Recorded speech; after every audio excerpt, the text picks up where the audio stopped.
थर पई ओडिशार मुख्यमंत्री बलांगीर गस्तरे काली पहुँचे। एठी विभिन्न कार्यक्रम रही। आज जेहेतु पूरापूरी भाव में सरी ना प्रस्तुति चली सीधा सड़क प्रतिक्रिया नवा जेहेतु आम साथी जिला सभापति जोड़ी होती ओडिशार लोकप्रिय मुख्यमंत्री माननीय मोहन चरण माझींकर आसंता काली पंचायत राज दिवस पालन करवार लगी बलांगीर गांधी स्टेडियम रे एक जोरदार प्रस्तुति आरंभ हो जाइए। पंचायत राज दिवस पालन करवार संगे संगे ए अंचल किछि लोकाभिमुखी योजना मध्य प्रतिफलन करवार लगी आमे किछि सूचना पाइछु।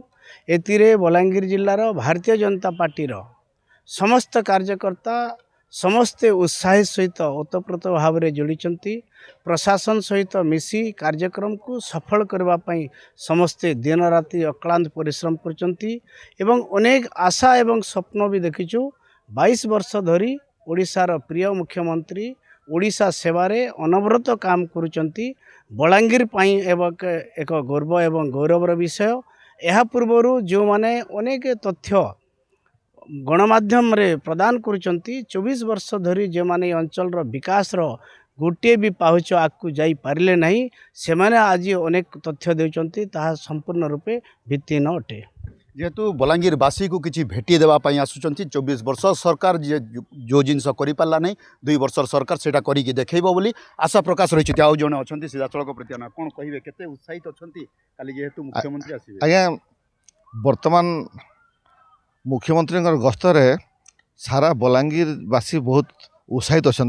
यह बलांगीर जिला बहुत गोटे गर्वर विषय अटे एवं आमे बहुत खुशी जे राज्यस्तरीय पंचायती राज समावेशटा आमर बलांगीर रोचे एवं यह मध्य आमर नारी शक्ति बंधन कार्यक्रम भी ये रही।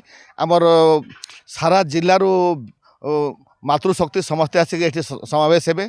आमर जहाँ आमर माननीय उपमुख्यमंत्री कनक बदन सिंहदेव जी आमर सांसद श्रीमती संगीता सिंहदेव महाराणी जी एवं तांकर प्रयास रे बलांगीर जिला जहाँ विकास कार्यक्रम रही से सबू भी काली भित्तिपत्र स्थापन ये हेबो एवं बलांगीर जिलावासी बहुत बड़ काली माने उपहार भी ये रहिबो एवं समस्ते आज बहुत आम उत्साहित मुख्यमंत्री को स्वागत करबा लगी आम माने आसंता काली से आसबे किंतु आज आम निजको प्रस्तुत कर ले जेहेतु सब प्रस्तुत हो सारे जेहेतु खरा को नजर रखी संध्यारे कार्यक्रम रही मुख्यमंत्री को ता सहित आसबे मुख्यमंत्री सहित उपमुख्यमंत्री रहिबे जहाँ सूचना दूसरे संगीता कुमारी सिंहदेव उपस्थित रहिबे मंचरे। बलांगीर गुप्तेश्वर पृष्टि खबर ओडिशा।